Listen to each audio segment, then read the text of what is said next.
বাংলাদেশে ৭১ নম্বর যে জাল হাদিসটি, এবং আমরা ইতিপূর্বে বলছি যে এই নাম্বারগুলো আমাদের নিজস্ব দেওয়া নাম্বার, এটা কোনো কিতাবের নাম্বার না। তো এবং এই জাল হাদিসগুলো সম্পর্কে আরো বিস্তারিত জানার জন্য আমরা ইতিপূর্বে একটা বইয়ের নাম বলছি প্রত্যেক খুতবাতেই। সেই বইটা ছিল কি? হাদিসের নামে জালিয়াতি, ডক্টর খন্দকার আনম আবদুল্লাহ জাহাঙ্গীর রাহিমাহুল্লাহর লেখা বই। ওই বইটি পড়লে আরো বিস্তারিত জানা যাবে। আমরা এখানে সংক্ষিপ্ত অল্প সময়ের মধ্যে 10টা আলোচনা করে থাকি। ৭১ নম্বর যেটি যে জাল হাদিসটি আমরা আলোচনা করব সেটি হলো ওযু, গোসল ইত্যাদির নিয়ত পড়া। ওযু, গোসল এবং অনেক ইবাদত, ওযু গোসল সহ অনেকগুলো ইবাদতের আরবিতে নিয়ত উচ্চারণ করে নিয়ত পড়া, এটা জাল হাদিসের প্রভাব। অর্থাৎ নিয়ত করা এটা গুরুত্বপূর্ণ একটি ইবাদত, নিয়ত অবশ্যই লাগবে। কারণ নবী সাল্লাল্লাহু আলাইহি ওয়াসাল্লাম বলছেন, ইন্নামাল আমালু বিন্নিয়াত ওয়া ইন্নামা লিকুল্লি ইমরিইম মা নাওয়া। প্রত্যেকটি আমল নিয়তের উপরে নির্ভরশীল এবং প্রত্যেক ব্যক্তি ততটুকুই পাবে যতটুকু সে নিয়ত করে। তাহলে নিয়ত প্রত্যেকটি আমলের জন্য একটা গুরুত্বপূর্ণ বিষয়। প্রত্যেকটি আমলের সাথে নিয়ত লাগবে। নিয়তবিহীন কোনো আমল করলে, কোনো কাজ করলে আল্লাহ সুবহানাহু ওয়া তাআলা সেটা সওয়াব দিবেন না। নিয়ত অবশ্যই লাগবে, কিন্তু নিয়তটা করতে হবে। নিয়ত করতে হয়, নিয়ত করার জিনিস, নিয়ত পড়ার জিনিস না, নিয়ত তেলাওয়াত করার জিনিস না। কিন্তু আমরা নিয়তটা মুখে অন্তরে থাকার সাথে সাথে আমরা আবার নিয়তগুলো উচ্চারণ করে থাকি। যেমন ওযুর নিয়ত আছে আমাদের দেশে। ওযুর নিয়ত পারেন সবাই? বলেন তো দেখি একজনে। বিসমিল্লাহিল আলিয়্যিল আযীম, এটা ওযুর নিয়ত না, এটা হলো ওযুর দোয়া। ওযুর নিয়ত হলো নাওয়াইতু আন আতাওয়াজ্জা লিরাফিল হাদাসে ওয়াস্তিবাহাতান লিসসালাতে ওয়া তাকাররুবান ইলাল্লাহি তাআলা। এটা হলো ওযুর নিয়ত। এই যে ওযুর নিয়তটা নাওয়াইতু আন বলে যে নিয়তটা করা হয়েছে, নিয়তটার অর্থ কিন্তু কোনো অসুবিধা নেই। অর্থের মধ্যে কোনো ক্ষতিকর কোনো কথা নাই, শিরকি কোনো কথা নাই, দিন বিরোধী কোনো কথা নাই, কথাগুলো খুবই ভালো। কিন্তু যেহেতু নবী সাল্লাল্লাহু আলাইহি ওয়াসাল্লাম এই কথাগুলো ওযুর ক্ষেত্রে উচ্চারণ করেন নাই, সাহাবায়ে কেরাম রাদওয়ানুল্লাহি তাআলা আলাইহিম আজমাইন তারাও কখনো ওযু করার সময় নাওয়াইতু আন আতাওয়াজ্জা লিরাফিল হাদাসে বলে ওযু করেন নাই।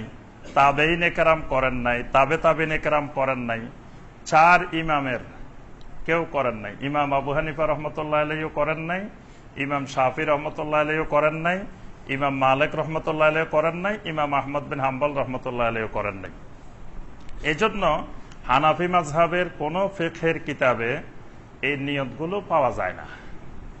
এই নিয়তগুলো পাওয়া যায় মুকসুদুল মুমিনিন বা এই জাতীয় কিছু বই যেগুলো লেখা হয়েছিল, সেই বইগুলোতে এই জাতীয় নিয়তগুলো পাওয়া যায়।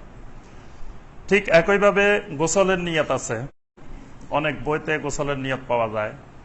তারপরে প্রত্যেকটা বিষয়ের, সলাতের প্রত্যেক রাকাতের প্রত্যেক ওয়াক্তের নিয়ত পাওয়া যায়।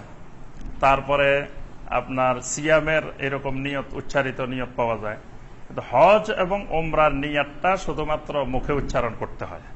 হজ এবং উমরার নিয়তটা যেহেতু নবী সাল্লাল্লাহু আলাইহি ওয়াসাল্লাম মৌখিকভাবে উচ্চারণ করেছেন, সাহাবায়ে কেরাম উচ্চারণ করেছেন, এজন্য এটা উচ্চারণ করতে হয়।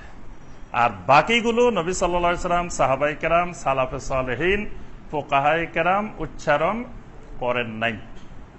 এগুলো পরবর্তী যুগের কোন আলেমেরা কোনো এক সময় হয়তো এগুলোকে ভালো মনে করে যে তারা বানিয়েছেন, তারা মনে করেছেন এগুলো তো ভালো জিনিস।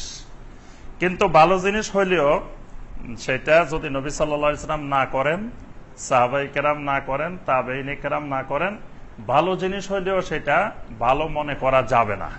কারণ ইবাদত এটাকে ভালো মনে করতে হলে এটার দলিল লাগে, নস লাগে। এটাকে ভালো মনে করতে হলে হয় কোরআনে কারিমের আয়াত লাগবে অথবা নবী সাল্লাল্লাহু আলাইহি সাল্লামের সহিহ হাদিস লাগবে। তো যেটাকে নবী সাল্লাল্লাহু আলাইহি সাল্লাম, সাহাবাই কেরাম, তাবেঈন কেরাম ভালো মনে করেন নাই, সেটাকে ভালো মনে করা এটা গুনার কাজ। তার যদি আমরা নবী সাল্লাল্লাহু আলাইহি সাল্লামের ভালো মনে করার বাহিরে নিজেরা ভালো মনে করি, তাহলে এটার অর্থ দাঁড়ায় যে নবী সাল্লাল্লাহু আলাইহি সাল্লাম এই ভালো জিনিসটা আমাদেরকে শিখাই দিতে ভুলে গেছিলেন, নবী সাল্লাল্লাহু আলাইহি সাল্লাম শিখাই দেন নাই, নাউজুবিল্লাহ। পরবর্তীতে আমাদের বুজুর্গরা নবী সাল্লাল্লাহু আলাইহি সাল্লামের থেকে আরো ভালো জিনিস আমাদেরকে শিখাই দিয়েছেন। এটা তখন মারাত্মক গুনাহের কাজ, কারণ নবী সাল্লাল্লাহু আলাইহি সাল্লাম প্রত্যেকটি ইবাদত আমাদেরকে সঠিকভাবে যথাযথভাবে শিখিয়ে দিয়ে গেছেন। নবী সাল্লাল্লাহু আলাইহি সাল্লাম তার নবুয়তের দায়িত্ব পালনে বিন্দুমাত্র কখনো খেয়ানত করেন নাই। সুতরাং নবী সাল্লাল্লাহু আলাইহি সাল্লাম যেগুলোকে ভালো মনে করেছেন আমরাও সেগুলোকে ভালো মনে করব। এর বাইরে যত ভালো দেখতে দেখা যাক, যত অর্থ ভালো হোক, যত এগুলো উচ্চারণ করতে ভালো মনে হোক, কিন্তু সেগুলোকে ভালো মনে করা যাবে না। আপনারা এখানে আসছেন জুমার নামাজ পড়ার জন্য, বাড়ি থেকে বের হয়েছেন, বের হওয়ার সময় কি নিয়ত পড়ে বের হয়েছেন? নিয়ত পড়ে যেহেতু বাইরে হন নাই, তো সওয়াবে তো পাওয়ার কথা না। আপনারা তো এখানে আসছেন দিনই আলোচনা শোনার জন্য, সওয়াব পাবেন, কারণ নিয়তে তো করেন নাই। নিয়ত করছেন কিন্তু নিয়ত পড়েন নাই। কারণ বাড়ি থেকে বের হওয়ার সময় কি বলছেন? নাওয়াইতুয়ান আযহাবা ইলা মসজিদে সরকার বাড়ি বিনাদ্দা, এইভাবে আরবিতে নিয়ত করে করে আসছেন যে আমি এখন নদ্দা সরকার বাড়ি জামে মসজিদে যাওয়ার জন্য নিয়ত করিতেছি, এই উদ্দেশ্যে বের হইলাম, এরকম বলে বের হয়েছেন। তাহলে যদি এটা অন্তরে নিয়ত করে মসজিদ পর্যন্ত এসে যদি এটা সওয়াব পাওয়া যায়, পরিপূর্ণ সওয়াব পাওয়া যায়, কোনো সওয়াবের কমতি হবে না। তাহলে এইরকম প্রত্যেকটি আমলের ক্ষেত্রে যখন অন্তরে নিয়ত করা হয়, তখন আল্লাহ সুবহানাহু ওয়া তাআলা সেই নিয়ত অনুযায়ী আল্লাহ পাক কবুল করেন। এজন্য খেয়াল রাখতে হবে যে নিয়ত করতে হয়, নিয়ত বলতে হয় না, পড়তে হয় না। নিয়ত পড়ার বিষয় না, নিয়ত হলো করার বিষয়। আর নবী সাল্লাল্লাহু আলাইহি সাল্লাম জীবনে একবারও কোন ইবাদতের নিয়ত হজ উমরা ছাড়া বাকি ইবাদতগুলোর কোন নিয়ত মুখে উচ্চারণ করেন নাই। ঠিক একইভাবে সাহাবাই কেরাম, তাবেঈন কেরাম, তাবেঈন কেরাম এবং আইম্মায়ে কেরাম, হানাফি মাযহাবের সমস্ত ফুকাহায়ে কেরাম, সমস্ত উলামায়ে কেরাম একজনও কোনোদিন কোন ইবাদতের নিয়ত মুখে বলেন নাই বা বলার জন্য কাউকে নির্দেশও দেন নাই। এজন্য আমাদের দেশের যতগুলো মাদ্রাসার ফিকহের কিতাব সিলেবাসে আছে, আলিয়া মাদ্রাসায়, কওমি মাদ্রাসায়, সব মাদ্রাসায়, এই ফিকহের কিতাবগুলোতেও কোনো কিতাবের মধ্যে আপনার এই নিয়তগুলো নাই। নাওয়াইতুয়ান উসাল্লিয়া বা নাওয়াইতুয়ান আতাওয়াজ্জা, নাওয়াইতুয়ান আসুমা গাদান, এগুলো ফিকহের কোনো কিতাবে নাই, অর্থাৎ এগুলো কোনো মাযহাবেই নেই। এগুলো সম্পূর্ণ আমাদের এই উপমহাদেশের বানানো জিনিস।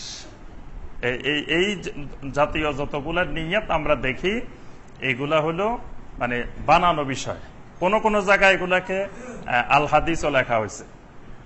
তো ওই অনেকেই ওই জায়গায় বিভ্রান্তের শিকার হয়েছেন যে ইন্নামাল আমালু বিন্নিয়াত, যে নবী সাল্লাল্লাহু আলাইহি ওয়াসাল্লাম বলছেন প্রত্যেকটা জিনিসের নিয়ত লাগে।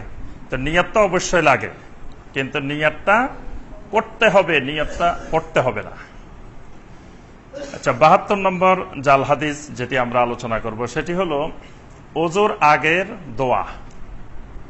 ওযুর আগে আমাদের দেশে একটা দোয়া আছে, এটা তো পারেন সবাই নাকি?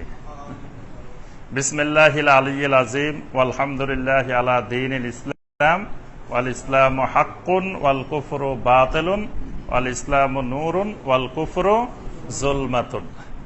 এটা একটা প্রসিদ্ধ দোয়া, এটা মকসুদুল মুমিনিনের মধ্যে এই দোয়াটা লেখা আছে। এই দোয়াটার অর্থগুলো খুবই সুন্দর। এই দোয়াটার ভিতরে যতগুলা কথা আছে, কোনো শিরকি কথা নাই, কোনো কুফরি কথা নাই, কোনো দিন বিরোধী কথা নাই, কথাগুলো সুন্দর কথা। কিন্তু আমরা আগেই বলছি যেহেতু নবী সাল্লাল্লাহু আলাইহি ওয়াসাল্লাম কোনো হাদিসে এরকম ওযুর আগে পড়তে বলেন নাই, অথবা নবী সাল্লাল্লাহু আলাইহি ওয়াসাল্লাম নিজে পড়েন নাই, সাহাবায়ে কেরাম পড়েন নাই, যুগে যুগে সালাফে সালেহিনেরা আইম্মায়ে কেরামরা কেউ পড়েন নাই। তো সুতরাং এটাকে সওয়াবের কাজ মনে করে, ভালো মনে করে ইবাদত বানানোর অধিকার আল্লাহ এবং আল্লাহ রাসূল কাউকে দেন নাই। ওযুর শুরুতে বিসমিল্লাহ বলার কথা সহিহ হাদিস দ্বারা প্রমাণিত। নবী সাল্লাল্লাহু আলাইহি ওয়াসাল্লাম বলছেন, লা ওযুয়া লিমান লাম ইয়াযকুর ইসমাল্লাহি আলাইহি, যে ব্যক্তি ওযু করার সময় আল্লাহর নাম উচ্চারণ করে নাই, বিসমিল্লাহ বলে নাই, লা ওযুয়া, তার ওযুই হয় নাই। তাহলে ওযু করার সময় অবশ্যই বিসমিল্লাহ বলেই ওযু শুরু করতে হবে। কোন কোন হাদিসে বিসমিল্লাহর সাথে আলহামদুলিল্লাহ আসছে, বিসমিল্লাহি ওয়ালহামদুলিল্লাহ, এইভাবে ওযু করার জন্য উৎসাহ দেওয়া হয়েছে। এজন্য আমরা চেষ্টা করব যে ওযু শুরু করার সময় শুধু বিসমিল্লাহ অথবা বিসমিল্লাহির রহমানির রহিম অথবা বিসমিল্লাহি ওয়ালহামদুলিল্লাহ এটা বলেই ওযু শুরু করা। এর বাইরে আর আরবি উচ্চারণে কোনো নিয়ত বা আরবি উচ্চারণে কোনো দোয়া ওযুর আগে, এটি কোনো হাদিস দ্বারা, সহিহ হাদিস দ্বারা প্রমাণিত নয়। এটা হলো এই যে নিয়তটা বানানো হয়েছে, এটাও একটা জাল হাদিস, অর্থাৎ এটা বানোয়াট বিষয়। এই দোয়াটা কোনো হাদিসের মধ্যে আসে নাই। আচ্ছা, 73 নম্বর জাল হাদিস যেটি, সেটি হলো ওযুর ভিতরের দোয়া। ওযুর ভিতরে আমাদের দেশে অনেক বইতে লেখা আছে, দেখবেন যে হাত ধোয়ার সময় এই দোয়া, মুখ ধোয়ার সময় এই দোয়া, তারপর মাথা মাসে করার সময় এই দোয়া, পা ধোয়ার সময় এই দোয়া। ওযুর বিভিন্ন কাজ করার সময়, এক একটা কাজ করার সময় এক একটা দোয়া। তবে এই ব্যাপারে একটা হাদিস আসছে, এই আপনার ওযুর ভিতরের যে দোয়াগুলো, এই ব্যাপারে যে হাদিসটি আসছে, এই হাদিসটিকে ইমাম দারেকুতনি, ইমাম নববী রাহমাহুল্লাহ, ইমাম সুয়ুতি রাহমাহুল্লাহ, মোল্লা আলী কারি রাহমাহুল্লাহ, ওনারা সকলেই বলছেন, সকল মুহাদ্দিসিনে কেরাম বলছেন এই হাদিসটি বানোয়াট এবং ভিত্তিহীন। ইমাম নববী রাহমাহুল্লাহ তার কিতাবুল আজকারে এই ব্যাপারে আলোচনা করেছেন। ইমাম ইবনুল কাইয়্যিম রাহমাহুল্লাহ তার প্রসিদ্ধ কিতাব আল মানারুল মুনিফ, এই কিতাবের মধ্যে এই বিষয়ে আলোচনা করেছেন। আলোচনা করে তারা সকলেই বলছেন যে এই দোয়াগুলো যে হাদিসটির উপরে ভিত্তি করে এই দোয়াগুলো নির্ধারণ করা হয়েছে, যে হাত ধোয়ার সময় এটা, পা ধোয়ার সময় এটা, মাথা মাসে করার সময় এটা, বিভিন্ন সময় বিভিন্ন দোয়া, এটা একেবারেই ভিত্তিহীন, বানোয়াট। অর্থাৎ এটা যে হাদিসটি, এটা সবার ঐক্যমতে এটি জাল হাদিস। নবী সাল্লাল্লাহু আলাইহি ওয়াসাল্লাম বা সাহাবায়ে কেরাম তারা ওযুর শুরুতে বিসমিল্লাহ বলে ওযু শুরু করছেন, কিন্তু ওযুর মাঝখানে বিভিন্ন জিকির আজকার এমনি করছেন, অনির্ধারিত জিকির আজকার। যেহেতু ওযু একটা ইবাদত, ইবাদতের সময় আমরা সুবহানাল্লাহ বলতে পারি, আলহামদুলিল্লাহ বলতে পারি, আল্লাহু আকবার বলতে পারি, লা ইলাহা ইল্লাল্লাহ বলতে পারি। ওযু চলতে থাকবে মৌখিকভাবে কিছু জিকির আজকার, কিন্তু সুনির্দিষ্ট করে যে এই হাত ধোয়ার সময় এটা বলতে হবে, পা ধোয়ার সময় এটা বলতে হবে, এই সময় এটা বলতে হবে, এই ধরনের নবী সাল্লাল্লাহু আলাইহি ওয়াসাল্লাম থেকে কোনো দোয়া বর্ণিত নেই। 74 নম্বর জাল হাদিস যেটি আমরা আলোচনা করব, সেটি হলো ওযু করার সময় কোনো কথা না বলা। আমাদের দেশে দেখা যায় যখন ওযু করে সবাই, তখন বলে যে ওযুর সময় কোনো কথা বলা যাবে না, ওযু করতেছেন শুধু চুপচাপ ওযু করেন, কোনো কথা বলবেন না। তো মূল কথা হলো ওযু একটা ইবাদত, ইবাদতের সময় কথাবার্তা না বলাই ভালো। জিকির আজকার করা, এই সময় মনোযোগের সাথে ওযুর, যাতে কোনো অংশ আপনার শুকনা না থাকে, মনোযোগের সাথে সুন্দরভাবে ওযু করা, এটা ভালো জিনিস। কিন্তু নবী সাল্লাল্লাহু আলাইহি ওয়াসাল্লাম কোন হাদিসে ওযুর সময় কথা বলতে নিষেধ করেন নাই। তো যেটি নবী সাল্লাল্লাহু আলাইহি ওয়াসাল্লাম নিষেধ করেন নাই, সেটি আমরা নিষেধ করার কোনো অধিকার নাই। তো আমরা যদি নিষেধ করি, বুঝতে হবে যে শরীয়ত আমরাই বানাই। যেহেতু যারা শরীয়ত প্রণেতা হলো আল্লাহ সুবহানাহু ওয়া তাআলা এবং আল্লাহ পাক আল্লাহ রাসূল সাল্লাল্লাহু আলাইহি ওয়াসাল্লামকে শরীয়ত বুঝাই দেওয়ার জন্য দায়িত্ব দিয়েছেন। তা আল্লাহ সুবহানাহু ওয়া তাআলা এবং আল্লাহ রাসূল সাল্লাল্লাহু আলাইহি ওয়াসাল্লাম যেগুলো আমাদেরকে বুঝাই দিয়েছেন, যেখানে কোনো নিষেধাজ্ঞা আরোপ করেন নাই, সেখানে আমার আপনার কোনো নিষেধাজ্ঞা আরোপ করার অধিকার নাই। এজন্য ওযুর সময় যদি কোনো প্রয়োজন হয় কথাবার্তা বলার, তাহলে কথাবার্তা বললে ওযুর কোনো অসুবিধা হয় না। যেমন সলাত আর তাওয়াফ দুইটা একই ধরনের ইবাদত। সলাতও ওযুবিহীন আদায় করা যায় না, তাওয়াফও ওযুবিহীন করা যায় না। কিন্তু সলাতের ভিতরে কথা বলা যায় না। সলাতের ভিতরে, নামাজের ভিতরে কোনো কথা বললে নামাজ ভেঙে যাবে, কিন্তু তাওয়াফের ভিতরে কোনো কথা বললে তাওয়াফ ভাঙবে না। তাওয়াফের ভিতরে কথা বলার অনুমতি আছে। ঠিক ওযু একটা ইবাদত, ওযুর ভিতরে যদি কোনো কারণে কথা বলার প্রয়োজন হয়, আশেপাশে দুইজন ওযু করতেছে, কোনো জরুরি কোনো কথাবার্তা ওযুর মাঝখানে বলে নিচ্ছে, ওযুর কোনো অসুবিধা হবে না। কিন্তু দেখা যায় এটা প্রতিষ্ঠিত যে ভাই ওযুর সময় কোনো কথা বলা যায় না, ওযুর সময় কথা বলবেন না, মানে মনে হয় যে এটা নবী সাল্লাল্লাহু আলাইহি সাল্লাম নিষেধ করেছেন। এইটাও একটা জাল হাদিস। এই বিষয়ে কোনো হাদিসেই সরাসরি কোনো সনদ আকারে কোনো হাদিস বর্ণিত হয় নাই। আচ্ছা, ৭৫ নম্বর জাল হাদিস সেটি হলো, অনেক বইতে এরকম লেখা আছে, মকসুদুল মুমিনিনের মধ্যেও এরকম লেখা আছে যে ওযু করার পরে যে সূরা আল কদর পাঠ করবে তার এই ফজিলত, এই ফজিলত, অনেক ফজিলতের কথা বলা আছে। ওযু করার পরে সূরা আল কদর, ইন্না আনজালনাহু ফি লাইলাতুল কদর ওয়া মা আদরাকা মা লাইলাতুল কদর, এই সূরাটা অনেক ভাই বোন আমাদের দেশে মকসুদুল মুমিনিন পড়ে ওযুর পরে এই সূরা আল কদর তেলাওয়াত করে। কিন্তু সূরা আল কদর তেলাওয়াত সংক্রান্ত কোন সহিহ কোন হাদিস বা হাসান পর্যায়ের কোন হাদিস আসে নাই। বরং ওযু যখন শেষ হবে, ওযু শেষ হওয়ার পরে যে দোয়াগুলো পড়তে হবে সেই দোয়াগুলো হাদিসের মধ্যে স্পষ্টভাবে আসছে। যেমন সহিহ মুসলিমে আসছে, নবী সাল্লাল্লাহু আলাইহি ওয়াসাল্লাম বলছেন, মা মিনকুম মিন আহাদিন ইয়াতাওয়াদ্দা ফায়ুসবিগুল ওযু।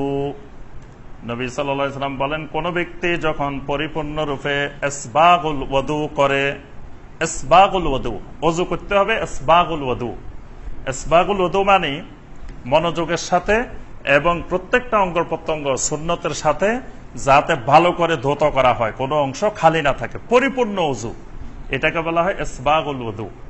নবী সাল্লাল্লাহু আলাইহি ওয়াসাল্লাম বলেন, কোন ব্যক্তি যদি ইসবাগুল ওযু করে, ওয়ায়াকুল, এরপরে ওযু শেষ হওয়ার পরে বলে, আশহাদু আল্লা ইলাহা ইল্লাল্লাহু ওয়াহদাহু লা শারীকা লা ওয়া আশহাদু আন্না মুহাম্মাদান আবদুহু ওয়া রাসূলুহু, এই শাহাদার কালেমাটা, শাহাদাতাইনের কালেমাটা যদি সে পাঠ করে, তাহলে ইল্লা ফুতিহাত লাহু আবওয়াবুল জান্নাতিস সামানিয়া, আল্লাহ রাব্বুল আলামিন তার জন্য জান্নাতের সমস্ত দরজাগুলো ৮টা দরজায় খুলে দেন। সুবহানাল্লাহ।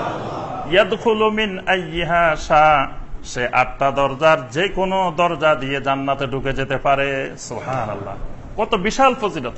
রাওয়াহু মুসলিম, সহিহ মুসলিমের হাদিস, যে নবী সাল্লাল্লাহু আলাইহি ওয়াসাল্লাম বলতেছেন যে ওযু শেষ করার পরে এই শাহাদাতাইন পড়ে, আশহাদু আল্লা ইলাহা ইল্লাল্লাহু ওয়াহদাহু লা শারীকা লা ওয়া আশহাদু আন্না মুহাম্মাদান আবদুহু ওয়া রাসূলুহু, আল্লাহ সুবহানাহু ওয়া তাআলা তার জন্য জান্নাতের ৮টা দরজা খুলে দেন। সুবহানাল্লাহ।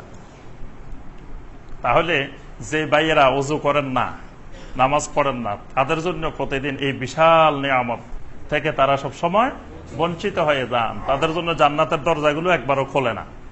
আর যারা আলহামদুলিল্লাহ দৈনিক 5 বার ওযু করি, আমরা 5 বার জান্নাতের 8টা দরজা খুলে দেওয়া হয়। সুবহানাল্লাহ।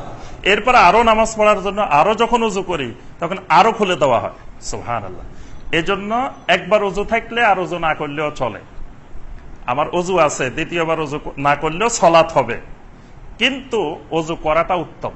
একটা ওযু দিয়ে কিছু ইবাদত বন্দেগী করার পরে আরেকবার ওযু করে নেওয়া, ওযু থাকলেও করে নেওয়া, এটা উত্তম। কারণ ওযু করলে ওই যে ওযুর ফজিলত গুলো পাওয়া যাচ্ছে, যে জান্নাতের 8টা দরজা খুলে যাচ্ছে। আর জামিয়া তিরমিজির মধ্যে এর সাথে আরেকটু বাড়ানো দোয়া আছে, আল্লাহুম্মা জাআলনি মিনাত তাওয়াবিন ওয়া জাআলনি মিনাল মুতাতাহহিরিন। আর সুনান আন-নাসাই মধ্যে আরেকটা দোয়া আছে, সুবহানাকা আল্লাহুম্মা বিহামদিকা আশহাদু আল্লা ইলাহা ইল্লা আনতা আস্তাগফিরুকা ওয়া আতুবু ইলাইক। অর্থাৎ হাদিস, সহিহ হাদিসগুলোতে 3টা দোয়া পাওয়া গেল। একটা হলো শাহাদাতাইন, আরেকটা হলো আল্লাহুম্মা জাআলনি মিনাত তাওয়াবিন ওয়া জাআলনি মিনাল মুতাতাহহিরিন, আরেকটা হলো সুবহানাকা আল্লাহুম্মা বিহামদিকা আশহাদু আল্লা ইলাহা ইল্লা আনতা আস্তাগফিরুকা ওয়া আতুবু ইলাইক। এই দোয়াগুলো সনদ সহকারে, হাদিস সহকারে আপনার রাহে বেলায়াত যে বইটা ডক্টর খন্দকার আব্দুল্লাহ জাহাঙ্গীর রাহিমাহুল্লাহ, এখানে একবারে ওযুর পরে কি কি জিকির আজকার করতে হবে হাদিসের মধ্যে সনদ সহ, রেফারেন্স সহ বিস্তারিত বর্ণনা আছে। তো এই যে গুরুত্বপূর্ণ দোয়াগুলো যেগুলো হাদিসে আসছে সেগুলো প্রসিদ্ধ না হয়ে এই জাল হাদিসটা প্রসিদ্ধ হয়ে গেছে যে ওযু শেষ হইলে সূরা আল কদর ইন্না আনজালনাহু ফি লাইলাতুল কদর, অথচ এটা কোনো হাদিসে বর্ণিত হয় নাই। আচ্ছা, ৭৬ নম্বর জাল হাদিস যেটা, সেটা হলো মসজিদে দুনিয়াবি কথা বলা হারাম। এটা আমাদের দেশের অসংখ্য মসজিদে এখন তো সুন্দর করে টাইলসের মধ্যে লিখে দেওয়া হয়, এক সময় হাতে কলমে লেখা হইতো, এখন একবারে টাইলসে লেখা। অনেক জায়গায় দেখি মানে জলে একবারে লাইট টাইট লাগাই সুন্দর করে দেওয়া আছে যে মসজিদে দুনিয়াবি কথা বলা হারাম, ব্র্যাকেটে লেখা আছে আল হাদিস। আল হাদিসটা কোন জায়গার আল হাদিস? আল হাদিস হয় সহিহ আল বুখারী হবে, সহিহ মুসলিম হবে, জামিয়া তিরমিজি হবে, সুনানে আবু দাউদ হবে, সুনান আন-নাসাই হবে, সুনান ইবনে মাজাহ হবে, তারপর মুসনাদে আহমদ হবে, যে কোনো একটা হাদিসের গ্রন্থে তো থাকবে। আজ পর্যন্ত কোন জায়গায় কোন মসজিদে দেখবেন না যে পাশে লেখা আছে সহিহ আল বুখারী এত নম্বর হাদিস অমুক অধ্যায়, বা সুনান আন-নাসাই অমুক অধ্যায়, এরকম কোন জায়গায় দেখা যায় না। সব জায়গায় দেখা যায় কি লেখা আছে? আল হাদিস। মানে কোন এক আমলে কোন এক ব্যক্তিরা, এবং কেউ কেউ বলছেন এটা অমুসলিমদের একটা বড় ষড়যন্ত্র, যে মুসলিমদের মসজিদগুলো শুধু যে নামাজ পড়বে, আসবে আর যাবে, এখানে আর দুনিয়াবি তাদের সামাজিক, তাদের পারিবারিক বিভিন্ন বিষয় নিয়ে যে কথাবার্তা বলা দরকার, আলোচনা দরকার, এগুলো যেন মসজিদ থেকে চলে যায়, মসজিদ যেন এসব আলোচনা শূন্য হয়ে যায়, এই জন্য এই হাদিস বানাই দিছে আমাদেরকে। এই জন্য মসজিদে মসজিদে লেখা আছে দুনিয়াবি কথা বলা হারাম। কোন বিষয়ে কথা বলতে গেলে এই ভাই এখানে খবরদার দুনিয়াবি কথা বলবেন না, দুনিয়াবি কথা বলার জায়গা না এটা। নবী সাল্লাল্লাহু আলাইহি সাল্লাম এই মসজিদকে বানিয়েছিলেন পুরা মুসলিম উম্মার সামাজিক সেন্টার। সমাজের যত কার্যক্রম মুসলিম উম্মার পরিচালিত হইতো, সবকিছু পরিচালিত হইতো কোথায়? মসজিদে নববী সাল্লাল্লাহু আলাইহি সাল্লামের ভিতরে। মসজিদে নববীর ভিতরে কবিতা পাঠের আসর বসত। সাহাবায়ে কেরাম কবিতা পড়তেন, কবি সাহাবী যারা ছিলেন তারা কবিতা পড়তেন। তারপরে জাহিলি যুগের বিভিন্ন কাহিনী বর্ণনা করতেন সাহাবায়ে কেরাম। নবী সাল্লাল্লাহু আলাইহি সাল্লাম এইগুলা শোনার জন্য সেই মজলিসে অংশগ্রহণ করতেন, এবং নবী সাল্লাল্লাহু আলাইহি সাল্লাম সাহাবায়ে কেরাম হাসতেন এগুলো শুনে শুনে, কবিতা শুনে, তারপর জাহিলি যুগের বিভিন্ন কাহিনী শুনে। তো এগুলো নবী সাল্লাল্লাহু আলাইহি সাল্লামের মসজিদে আলোচনা হইতো। সহিহ মুসলিমের হাদিস, জাবের বিন আব্দুল্লাহ রাদিয়াল্লাহু তাআলা আনহু বলেন, কানা রাসূলুল্লাহ সাল্লাল্লাহু আলাইহি ওয়াসাল্লাম ইজা সাল্লাল ফাজর জালাসা ফি মুসাল্লাহু। রাসূলুল্লাহ সাল্লাল্লাহু আলাইহি ওয়াসাল্লাম যখন সালাতুল ফজর আদায় করতেন, জালাসা ফি মুসাল্লাহু, নবী সাল্লাল্লাহু আলাইহি ওয়াসাল্লাম মুসাল্লার মধ্যে বসে থাকতেন, মসজিদে নববীতে বসে থাকতেন, হাত্তা তাতলুয়া শামস, যতক্ষণ না সূর্য উদিত হইতো। ফজরের পরে সূর্য উঠা পর্যন্ত নবী সাল্লাল্লাহু আলাইহি ওয়াসাল্লাম মুসাল্লায় বসে থাকতেন। ফায়াতাহাদ্দাসু আসহাবুহু, সাহাবায়ে কেরাম এসে বিভিন্ন বিষয়ে নবী সাল্লাল্লাহু আলাইহি ওয়াসাল্লামের সাথে কথা বলতেন। কারো পারিবারিক সমস্যা, কারো অর্থনৈতিক সমস্যা, কারো বিভিন্ন ধরনের সমস্যা, এসব সমস্যা সম্পর্কে নবী সাল্লাল্লাহু আলাইহি ওয়াসাল্লামের সাথে কথা বলতেন। ওয়ায়াজকুরুনা হাদিসাল জাহিলিয়া, জাহিলিয়াতের হাদিসগুলো আলোচনা করতেন। জাহিলিয়াতের হাদিস মানে জাহিলি যুগের বিভিন্ন কথাবার্তা। জাহিলি যুগে অনেক কুসংস্কার ছিল সমাজে, ওই কুসংস্কারের কথাগুলা সাহাবায়ে কেরাম আলোচনা করতেন। জাহিলি যুগের বিভিন্ন বর্ণনা তারা নবী সাল্লাল্লাহু আলাইহি ওয়াসাল্লামকে শুনাইতেন। ওয়ায়ানশুদুনা শি'রা, অনেক সাহাবী কবিতা আবৃত্তি করতেন, কবিতা গাইতেন মসজিদে নববীর ভিতরে। ওয়ায়াদহাকুনা, এবং সাহাবায়ে কেরাম সবাই হাসতেন। ওয়ায়াতাবাসসামু সাল্লাল্লাহু আলাইহি ওয়াসাল্লাম, এবং নবী সাল্লাল্লাহু আলাইহি ওয়াসাল্লাম নিজেও মুস্কি হাসতেন। সুবহানাল্লাহ। তাহলে মসজিদের ভিতরে হাসতেন ও সাহাবায়ে কেরাম। আমরা অনেকে মনে করি মনে হয় নবী সাল্লাল্লাহু আলাইহি ওয়াসাল্লাম গম্ভীর হয়ে বসে থাকতেন, জীবনে কোনোদিন মনে হয় হাসতেনও না, বা সবার সাথে মিশে কোনো গল্প করতেন না। আল্লাহু আকবার। নবী সাল্লাল্লাহু আলাইহি ওয়াসাল্লাম এই সাহাবায়ে কেরামের এসব জাহিলিয়াতের, জাহিলি যুগের কথাবার্তাগুলো, গল্পগুলো শুনতেন, কবিতাগুলো শুনতেন, শুনে নবী সাল্লাল্লাহু আলাইহি ওয়াসাল্লাম হাসতেন। তাহলে এই যে কবিতা আবৃত্তি, জাহেলি যুগের কথাগুলো এখানে বর্ণনা করা হইতো, জাহেলিয়াতের বিভিন্ন অসার বস্তুগুলো, কুসংস্কারগুলো, তো এগুলো কি দুনিয়াবী বিষয় না? এরপরে কোন সাহাবী অসুস্থ হইলে মসজিদে নববীর ভিতরে চিকিৎসাও করা হতো। মসজিদে নববী একটা হসপিটালও ছিল, এখানে সাহাবায়ে কেরামের চিকিৎসার ব্যবস্থা করা হতো। সমাজে যত বিয়ে শাদী হইতো, সকল বিয়ে শাদীর কেন্দ্রস্থল ছিল মসজিদে নববী। মসজিদে নববী সাল্লাল্লাহু আলাইহি সাল্লামের ভিতরেই বিয়ে শাদীর ব্যবস্থা হইতো। এখানে আপনার বিভিন্ন বিচার আচার, আদালত বসতো। নবী সাল্লাল্লাহু আলাইহি সাল্লামের সুপ্রিম কোর্ট ছিল মসজিদে নববী সাল্লাল্লাহু আলাইহি সাল্লামের ভিতরে, এখানে নবী সাল্লাল্লাহু আলাইহি সাল্লাম বিচার আচারও করতেন। তাহলে এই সকল কর্মকাণ্ড মসজিদে পরিচালিত হইতো। তবে মসজিদে বসে একেবারে বেহুদা অপ্রয়োজনীয় কথাবার্তা বলা, এটা নিষেধ।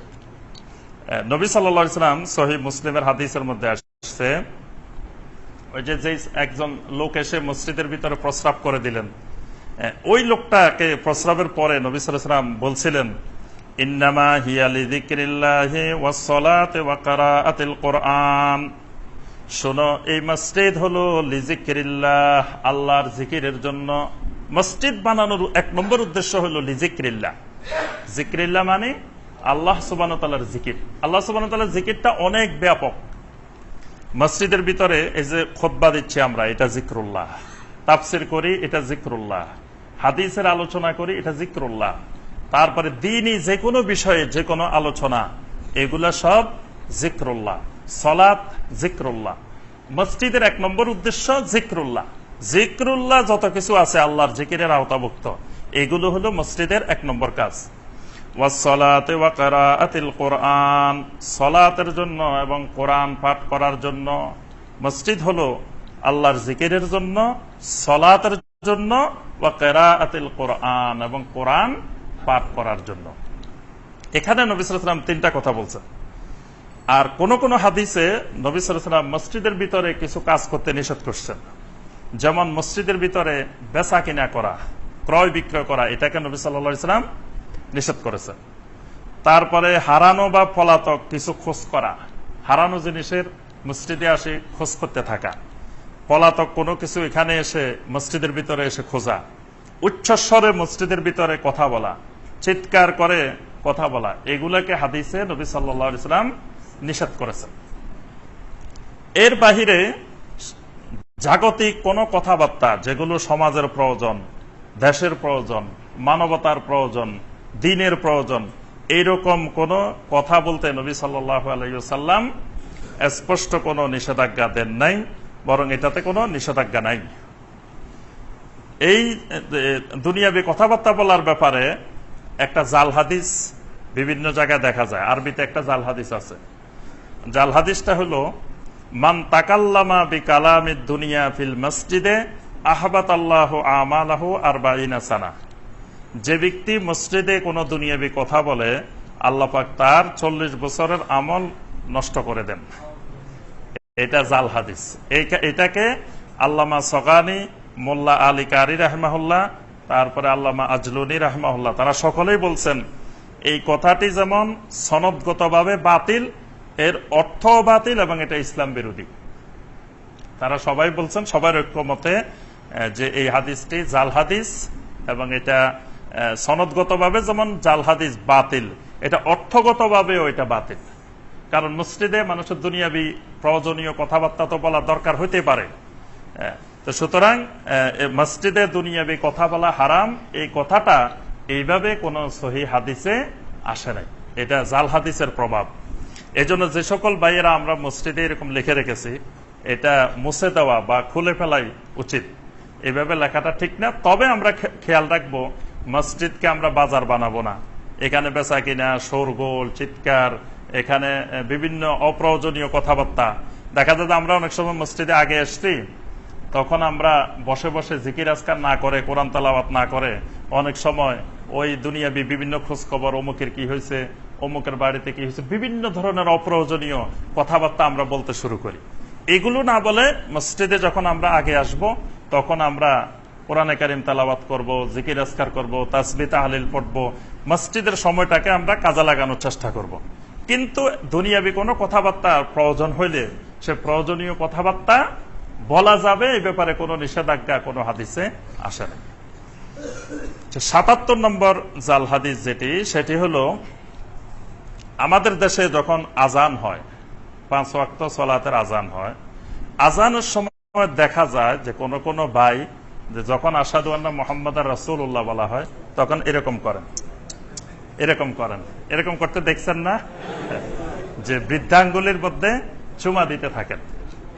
তো উনাদেরকে জিজ্ঞাসা করলে যে ভাই এরকম করলেন কেন, তো বলেন যে যেহেতু রাসূল সাল্লাল্লাহু আলাইহি ওয়াসাল্লামের নাম নেওয়া হয়েছে, আশহাদু আন্না মুহাম্মাদার রাসূলুল্লাহ বলা হয়েছে, এজন্য রাসূলুল্লাহ সাল্লাল্লাহু আলাইহি ওয়াসাল্লামের মহব্বতে ওনারা এইভাবে চুমা দেন, এবং চুমা দেওয়াটাকে একটা মহব্বতের লক্ষণ, যে নবী সাল্লাল্লাহু আলাইহি ওয়াসাল্লামের নাম শুনেছেন এই জন্য এখানে চুমা দেন। এখন কথা হলো, নবী সাল্লাল্লাহু আলাইহি ওয়াসাল্লামকে মহব্বত করা, নবী সাল্লাল্লাহু আলাইহি ওয়াসাল্লামকে ভালোবাসা অবশ্যই ঈমানের একটি গুরুত্বপূর্ণ অংশ। নবী সাল্লাল্লাহু আলাইহি ওয়াসাল্লামের মহব্বতের সাথে ঈমানের গভীর সম্পর্ক। কিন্তু নবী সাল্লাল্লাহু আলাইহি ওয়াসাল্লামের মহব্বতটা নিজের ইচ্ছা মতো, নিজের পছন্দ মতো মহব্বত করা যায় না। মহব্বতটা শিখতে হবে, মহব্বতের নমুনাটা নিতে হবে ওহী থেকে, এবং সরাসরি শিখতে হবে সাহাবায়ে কেরাম রাদিয়াল্লাহু তাআলা আলাইহিম আজমাইন, তারা সরাসরি নবী সাল্লাল্লাহু আলাইহি ওয়াসাল্লামকে কিভাবে সম্মান করেছেন। কারণ আল্লাহর জমিনে সাহাবায়ে কেরাম রাদিয়াল্লাহু তাআলা আলাইহিম আজমাইনের থেকে পৃথিবীতে এই পর্যন্ত কেউ বেশি ভালো নবী সাল্লাল্লাহু আলাইহি ওয়াসাল্লামকে বাসতে পারে নাই, কিয়ামত পর্যন্ত পারবেও না। তাহলে ভালোবাসার নমুনাটা, ভালোবাসার পদ্ধতিটা শিখতে হবে সাহাবায়ে কেরাম থেকে। সাহাবায়ে কেরাম যেভাবে ভালোবাসতেন, নিজের ইচ্ছা মতো মন গড়া, যে আমার মনে চাচ্ছে নবী সাল্লাল্লাহু আলাইহি ওয়াসাল্লামকে এইভাবে মহব্বত করি, এরকম মহব্বত হয় না। এরকম মহব্বতকে আল্লাহ সুবহানাহু ওয়া তাআলা মহব্বত হিসাবে কবুল করেন না। যেমন ধরেন, আমরা নবী সাল্লাল্লাহু আলাইহি ওয়াসাল্লামকে সালাম দিব, আমাদেরও তো মন চায় নবী সাল্লাল্লাহু আলাইহি ওয়াসাল্লামকে একটু দাঁড়াই সালাম দিই, নাকি? কি বলেন? কথা বলে না, দাঁড়াই সালাম দিলে তো ভালো। আচ্ছা, তো এখন তাশাহুদের ভিতরে আত্তাহিয়াতুর মধ্যে নবী সাল্লাল্লাহু আলাইহি ওয়াসাল্লামকে আমরা প্রত্যেক বৈঠকে সালাম দিচ্ছি না? আত্তাহিয়াতুর ভিতরে আমরা প্রত্যেক বৈঠকে নবী সাল্লাল্লাহু আলাইহি ওয়াসাল্লামকে সালাম দিচ্ছি, আসসালামু আলাইকা আইয়ুহান নাবিয়্যু ওয়া রাহমাতুল্লাহি ওয়া বারাকাতুহু। নবী সাল্লাল্লাহু আলাইহি ওয়াসাল্লামকে কি সুন্দর করে সালাম দিচ্ছি। সালামটা কি দাঁড়ায় দিচ্ছি না বসে দিচ্ছি? যদি মহব্বত করে দাঁড়ায় দিই, নামাজ হবে তো অসুবিধা কি? আমরা তো নবী সাল্লাল্লাহু আলাইহি ওয়াসাল্লামকে মহব্বত করছি। যিনি না হইলে নামাজে হইতো না, যে রাসূল না হইলে নামাজে আসতো না, সেই রাসূলকে মহব্বত করছি, আবার নামাজ নষ্ট হইব কেন? বলতে পারি না। আল্লাহ সুবহানাহু ওয়া তাআলা এখানে বাধ্যতামূলক করে দিয়েছেন যে আমার নবীকে সালাম দাও বসে বসে। সেখানে যদি আমার নিজের মন গড়া পদ্ধতিতে আমি যদি সালাম দিতে যাই যে বসে দাঁড়াই, তাহলে আমার আমও যাইব, সালাও যাইব। বেশি মহব্বত করতে যাই, নামাজে বরবাদ, সব শেষ। আচ্ছা, আমরা খুতবা যখন দিই দাঁড়াই, তখন নবী সাল্লাল্লাহু আলাইহি ওয়াসাল্লামকে সালাম দিই না খুতবার মধ্যে? যদি বলি যে তাশাহুদের মধ্যে আল্লাহ পাক বসে বসে সালাম দিতে বলছে, আমি এখানে দাঁড়ায় দিব কেন? এজন্য নবী সাল্লাল্লাহু আলাইহি ওয়াসাল্লামকে সালাম দেওয়ার সময় যদি বসে যাই, তাহলে খুতবা হবে। এটা নবী সাল্লাল্লাহু আলাইহি ওয়াসাল্লামের মহব্বত হবে না, এটা নবী সাল্লাল্লাহু আলাইহি ওয়াসাল্লামের সাথে বেয়াদবি হবে। এখানে দাঁড়ায় দিতে হবে। অর্থাৎ যেখানে আল্লাহ সুবহানাহু ওয়া তাআলা, আল্লাহ রাসূল সাল্লাল্লাহু আলাইহি ওয়াসাল্লাম আমাদেরকে যেখানে যেভাবে শিখাই দিয়েছেন, এটা আল্লাহর জিকির, এটা দাঁড়াইও দেওয়া যায়, বসেও দেওয়া যায়, শুয়েও দেওয়া যায়। যেখানে নির্ধারিত সেখানে নির্ধারিত পদ্ধতিতে, অন্য সময় আমি যে কোনো অবস্থায় দিতে পারি, যেখানে যে অবস্থায় আছি। এই জন্য খেয়াল রাখতে হবে যে নবী সাল্লাল্লাহু আলাইহি ওয়াসাল্লামকে অবশ্যই মহব্বত করতে হবে, কিন্তু নবী সাল্লাল্লাহু আলাইহি ওয়াসাল্লামের মহব্বতের নামে নিজেরা মহব্বতের পদ্ধতি তৈরি করি, যদি অন্যদের উপরে চাপিয়ে দেওয়ার চেষ্টা করি যে আমরা যেই পদ্ধতি বানাইছি এই পদ্ধতিতে যারা নবীকে মহব্বত করবা তারা নবীর আশেক, আর আমাদের এই পদ্ধতির বাহিরে গেলে তোমরা সব ওহাবি, নবীর দুশমন, নাউজুবিল্লাহ। এই পদ্ধতি করা যাবে না। নবী সাল্লাল্লাহু আলাইহি ওয়াসাল্লামকে মহব্বত সাহাবায়ে কেরামের মতো করতে হবে। এখন এই যে আমরা যে কথাটি জাল হাদিসটি বলতেছিলাম, যে আজানের সময় নবী সাল্লাল্লাহু আলাইহি ওয়াসাল্লামের নাম শুনলে যে আঙ্গুল দিয়ে চুমা দেওয়া, চোখের মধ্যে বুলানো, এটার কিন্তু একটা জাল হাদিস আছে। এই হাদিসটার কারণেই যারা এই আমল করেন তারা এই হাদিসটার কারণে করেন। একটা হাদিসের মধ্যে এসেছে যে ব্যক্তি আজানের এই বাক্যটি শুনে নিজে মুখে বলবে যে আশহাদু আন্না মুহাম্মাদান আবদুহু ওয়া রাসূলুহু রাদিতু বিল্লাহি রাব্বা ওয়া বিল ইসলামি দীনা ওয়া বি মুহাম্মাদিন সাল্লাল্লাহু আলাইহি ওয়াসাল্লাম নাবিয়্যা, আর এই কথাগুলো বলার সাথে সাথে দুই হাতের শাহাদাত আঙ্গুলের ভিতরের দিক দিয়ে দুই চক্ষু মুছবে, তার জন্য শাফাআত পাওনা হবে। হাদিসের মধ্যে বলা হয়েছে সে নবী সাল্লাল্লাহু আলাইহি ওয়াসাল্লামের শাফাআত পাবে। তারপরে আরেকটা হাদিসে বলা হয়েছে যে যখন এই আশহাদু আন্না মুহাম্মাদ রাসূলুল্লাহ বলবে, তখন বলবে যে মারহাবান বি হাবিবি ওয়া কুররাতু আইনি মুহাম্মদ বিন আব্দুল্লাহ। এই কথা বললে তার কোনোদিন চোখ উঠবে না, চোখের দৃষ্টিশক্তি নষ্ট হবে না, এরকম লেখা আছে অনেক জায়গায়। এই যে কথাগুলো বলা হয়েছে, এই কথাগুলো সম্পূর্ণরূপে বানোয়াট।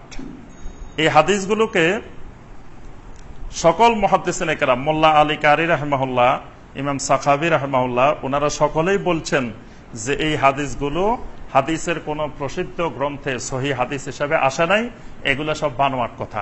বরং সহিহ হাদিসে যেগুলো আসছে সেগুলো হলো যে আজান যখন হবে, নবী সাল্লাল্লাহু আলাইহি ওয়াসাল্লাম বলেছেন ইজা সামি'তুমুল মুআজ্জিন ফাকুলু মিসলা মা ইয়াকুল, যখন মুয়াজ্জিন আজান দিবে মুয়াজ্জিন যা বলবে তোমরাও তাই বলবে।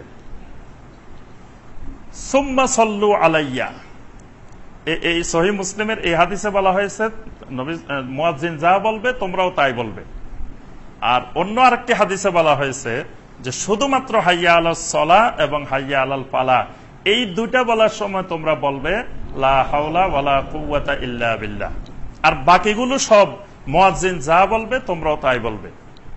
সুম্মা সাল্লু আলাইয়া, এরপরে আজান যখন শেষ হবে তারপরে আমার উপরে দরুদ পড়ো, কারণ ফাইন্নাহু মান সাল্লা আলাইয়া সালাতান সাল্লাল্লাহু আলাইহি বিহা আশরা, কেউ যদি আমার উপরে একবার দরুদ পাঠ করে, দরুদ পেশ করে, তাহলে আল্লাহ সুবহানাহু ওয়া তাআলা তার উপরে 10 বার রহমত নাযিল করেন। সুবহানাল্লাহ। তাহলে দরুদ পড়বো আমরা নবী সাল্লাল্লাহু আলাইহি ওয়াসাল্লামের উপরে, সেটা হলো আজান যখন শেষ হবে।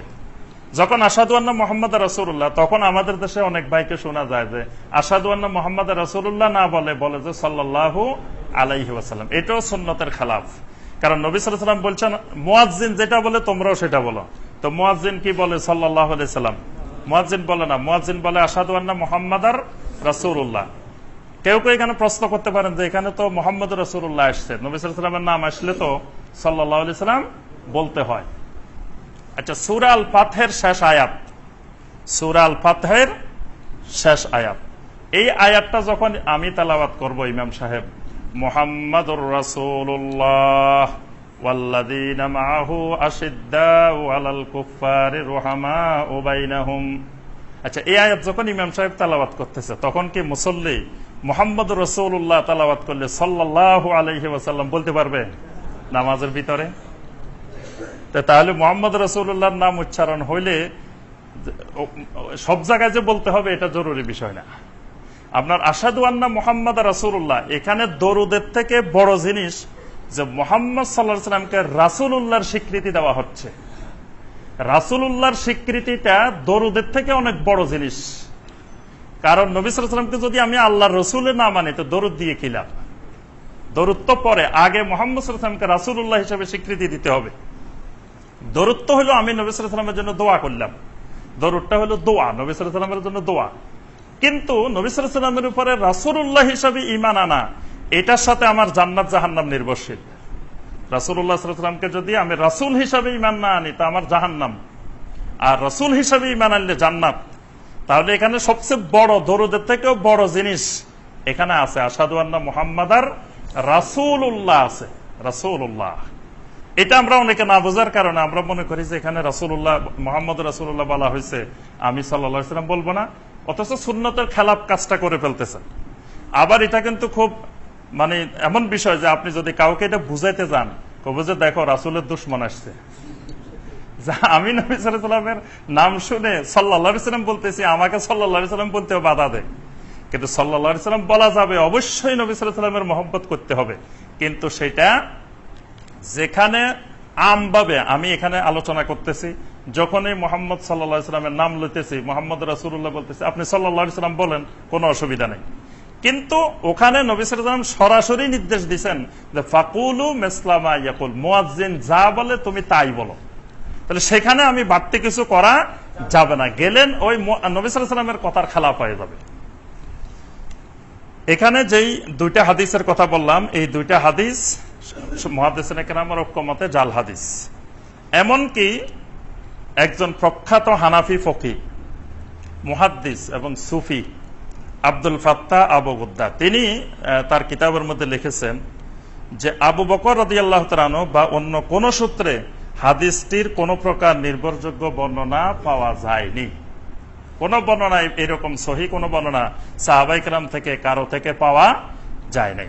অর্থাৎ আশহাদু আন্না মুহাম্মদ রাসূলুল্লাহ শুনলে চোখে চুমা দিতে হবে, চোখে মুখে, এই ব্যাপারে কোন সহিহ কোন হাদিস পাওয়া যায় নাই। যেটা আমরা পাই এটা জাল হাদিস। সুতরাং জাল হাদিসের উপরে ভিত্তি করে আমরা এই আমল করতে পারি না। ৭৮ নম্বর জাল হাদিস যেটা, সেটা হলো আমরা ফজরের আজানের সময় যখন মুয়াজ্জিন বলে আস-সালাতু খায়রুম মিনান নাওম, তখন কি বলেন আপনারা?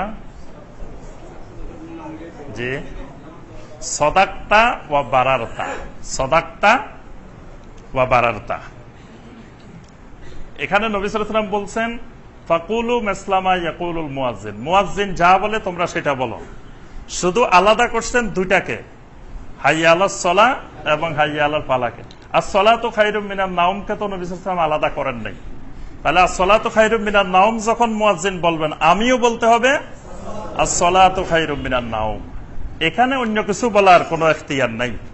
এখানে যে বিভিন্ন বইতে লেখা আছে যখন আস-সালাতু খায়রুম মিনান নাওম বলবে তখন আপনি বলবেন সদাক্তা ওয়া বারারতা। কথাটা ভালো যে সদাক্তা ওয়া বারারতা, মানে আপনি সত্য কথা বলছেন, সঠিক কথা বলছেন এবং আপনি অনেক নেকি লাভ করছেন, কথাটা সুন্দর। কিন্তু নবী সাল্লাল্লাহু আলাইহি ওয়াসাল্লাম বলছেন এখানে মুয়াজ্জিন যা বলবে তোমরাও তাই বলো। এই কথাটা, এখানে যে কথাটা সদাক্তা বারারতা, এটা মোল্লা আলী কারি রাহমাহুল্লাহ বলেন এই কথাটা ভিত্তিহীন এবং বানোয়াট। ৭৯ নম্বর জাল হাদিস যেটি, সেটি হলো আজানের মধ্যে, আজানের পরে আমরা দোয়া পড়ি। এই আজানের দোয়ার মধ্যে একটা শব্দ অতিরিক্ত সংযোজন করা আছে আমাদের দেশে, এটাও জাল হাদিসের প্রভাব। নবী সাল্লাল্লাহু আলাইহি ওয়াসাল্লাম বলেন কোন ব্যক্তি যখন আজান শুনবে, আজান শোনার পরে আমার জন্য ওয়াসিলার দোয়া করবে, ইল্লা হাল্লাত লাহুস শাফাআ, তার জন্য আমার শাফাআত হালাল হয়ে যায়। সুবহানাল্লাহ। তাহলে যখন আজান শেষ হবে প্রথম কাজ হলো দরুদ, নবী সাল্লাল্লাহু আলাইহি ওয়াসাল্লামের উপরে দরুদ পেশ করতে হবে। তারপরের কাজ হলো এই নবী সাল্লাল্লাহু আলাইহি ওয়াসাল্লামের জন্য আপনার ওসিলার দোয়া করতে হবে। নবী সাল্লাল্লাহু আলাইহি ওয়াসাল্লাম ওসিলার দোয়া কিভাবে করতে হবে সেটা শিখিয়ে দিয়েছেন। সেটা হলো আল্লাহুম্মা রাব্বা হাযিহিদ দাওয়াতিত তাম্মাহ ওয়াস সালাতিল কাইমাহ আতি মুহাম্মাদানিল ওয়াসিলাহ ওয়াল ফাদিলাহ ওয়াবআসহু মাকামাম মাহমুদানিল্লাযী ওয়া'আত্তাহ। এটা হলো নবী সাল্লাল্লাহু আলাইহি ওয়াসাল্লামের জন্য ওসিলার দোয়া। কিন্তু আমাদের দেশে মাঝখানে আরেকটা শব্দ আছে, আতি মুহাম্মাদানিল ওয়াসিলা ওয়াল ফাদিলা ওয়াদ দারাজাতার রাফিআ। এই ওয়াদ দারাজাতার রাফিআ এটা কিন্তু হাদিসে নেই, এটা বাক্তি সংযোজন। এই ওয়াদ দারাজাতার রাফিআ এই বাক্যটি একেবারে ভিত্তিহীন এবং মিথ্যা হাদিস নির্ভর, অর্থাৎ এটা কোনো হাদিসে এভাবে ওয়াদ দারাজাতার রাফিআ আসে নাই। এটা কোনো একজন ব্যক্তি এটাকে সংযোজন করে দিয়েছেন মাঝখান দিয়ে। আরেকটা আছে ইন্নাকা লা তুখলিফুল মিয়াদ, লাস্টের। এটা বাইহাকির মধ্যে, বাইহাকির সুনানে কোবরার মধ্যে আছে, তবে এই হাদিসটি অত্যন্ত দুর্বল। যে হাদিসে ইন্নাকা লা তুখলিফুল মিয়াদ আসছে এটা অত্যন্ত দুর্বল হাদিস। তো অত্যন্ত দুর্বল হাদিস হিসাবে এটার উপরও আমল জরুরি না। এজন্য আমরা শুধু এতটুকু বললে যথেষ্ট যে আল্লাহুম্মা রাব্বা হাযিহিদ দাওয়াতিত তাম্মা ওয়াস সালাতিল কাইমা আতি মুহাম্মাদানিল ওয়াসিলাতা ওয়াল ফাদিলা ওয়াবআসহু মাকামাম মাহমুদানিল্লাযী ওয়া'আত্তাহ। এতটুকু পর্যন্ত ওয়াসিলার দোয়া, আজানের দোয়া এতটুকু পর্যন্ত সীমাবদ্ধ। আচ্ছা, এরপরে আমরা সর্বশেষ যেটি আলোচনা করবো আজকের খুতবার ৮০ নম্বর যে জাল হাদিসটি, সেটি হলো কোন কোন বইয়ে সলাতের ৫ প্রকার ফজিলত 15 প্রকার শাস্তি, এটা লেখা আছে অনেক বইতেই। এরকম একটা হাদিস লেখা আছে যে সালাত নিয়মিত আদায় করলে আল্লাহ পাক তাকে 5টা পুরস্কার দিবেন, আর আল্লাহ পাক তাকে নামাজ আদায় না করলে তাকে 15 প্রকারের শাস্তি দিবেন। সালাত অবশ্যই একটা গুরুত্বপূর্ণ ইবাদত। ঈমানের পরে সবচেয়ে গুরুত্বপূর্ণ ইবাদত হলো সালাত, এবং সালাতের সাথে ঈমানের গভীর সম্পর্ক, একটা আরেকটার সাথে অঙ্গাঙ্গিভাবে জড়িত। এবং কিয়ামতের ময়দানে সর্বপ্রথম আল্লাহ সুবহানাহু ওয়া তাআলা হিসাব নেবেন সালাতের, নামাজের। এই ব্যাপারে অসংখ্য কোরআনে কারিমের আয়াত আছে এবং অসংখ্য নবী সাল্লাল্লাহু আলাইহি ওয়াসাল্লামের সহিহ হাদিস বিদ্যমান। এত আয়াত, এত হাদিস থাকতে আবার জাল হাদিসের দিকে যাওয়ার আমাদের দরকারটা কি? কারণ যদি আমরা সালাতের গুরুত্ব, সালাতের ফজিলত মানুষকে বুঝাইতে যাই, বয়ান করতে যাই, তো কোরআনের আয়াত বলেই তো শেষ করতে পারবো না। এত বেশি সালাত সংক্রান্ত কোরআনের আয়াত এবং এত বেশি হাদিস, সহিহ হাদিস, শুধু সালাতের গুরুত্ব, নামাজের গুরুত্ব, নামাজের ফজিলত। কিন্তু দেখা যায় তাও অনেক বইয়ে আপনার এই জাল হাদিসটা লেখা আছে যে সালাতের মধ্যে সালাত আদায় করলে 5 প্রকারের ফজিলত পাবে, সালাত আদায় না করলে 15 প্রকারের শাস্তি হবে। ফজিলত গুলা কি কি? যে রুজি রোজগার এবং জীবনের সংকীর্ণতা থেকে মুক্ত করবেন আল্লাহ পাক, কবরের আযাব উঠিয়ে দিবেন, আমলনামা ডান হাতে দিবেন, ফুলসেরাত বিদ্যুতের মতো পার হয়ে যাবেন, বিনা হিসাবে জান্নাতে যাবে। এগুলো হলো সালাতের ফজিলত। একসাথে একত্রিত করে 5টা হাদিস হিসাবে বানানো হয়েছে। আর 15 প্রকারের শাস্তির কথা আছে, 5 প্রকার দুনিয়াতে হবে, 3 প্রকার মৃত্যুর সময় হবে, 3 প্রকার কবরে হবে, 3 প্রকার কবর থেকে উঠার সময়, বের হওয়ার সময় হবে। এরকম বর্ণনা দিয়ে অনেক জায়গায় হাদিসগুলো পাওয়া যায়। তো এটাকে ইমাম আয-যাহাবী রাহিমাহুল্লাহ এবং ইবনে হাজার আসকালানী রাহিমাহুল্লাহ, আল্লামা জালালউদ্দিন সুয়ুতী রাহিমাহুল্লাহ, তারা সকলেই বলছেন যে আসলে এইরকম একসাথে একত্রিত করে যেই হাদিসটা, এটা সকল মুহাদ্দিসিনে কেরামের ঐক্যমতে এটা জাল হাদিস। অর্থাৎ এইরকম নবী সাল্লাল্লাহু আলাইহি ওয়াসাল্লাম একসাথে একত্রিত করে যে নামাজ আদায় করলে এরকম 5 প্রকারের ফজিলত পাওয়া যাবে, আদায় না করলে এরকম 15 প্রকারের শাস্তি হবে, এরকম কোন বর্ণনা নবী সাল্লাল্লাহু আলাইহি ওয়াসাল্লাম থেকে পাওয়া যায় না। অর্থাৎ যেই সনদে, যেই হাদিসে আসছে, এই হাদিসের সনদের ব্যাপারে সমস্ত মুহাদ্দিসিনে কেরাম বলছেন যে এই হাদিসটি জাল হাদিস। আল্লাহ সুবহানাহু ওয়া তাআলা আমাদের সবাইকে সমস্ত প্রকার জাল হাদিস থেকে, জাল হাদিসের আমল থেকে আল্লাহ পাক হেফাজত করুন। এবং জাল হাদিসকে হাদিস হিসাবে বলা এটাও গুনার কাজ। মানে জাল হাদিস, কিন্তু আপনি বললেন যে হাদিসে বর্ণিত আছে, হাদিসে বর্ণিত আছে, হাদিসে বর্ণিত আছে বললে বোঝা যায় যে এটা জাল না।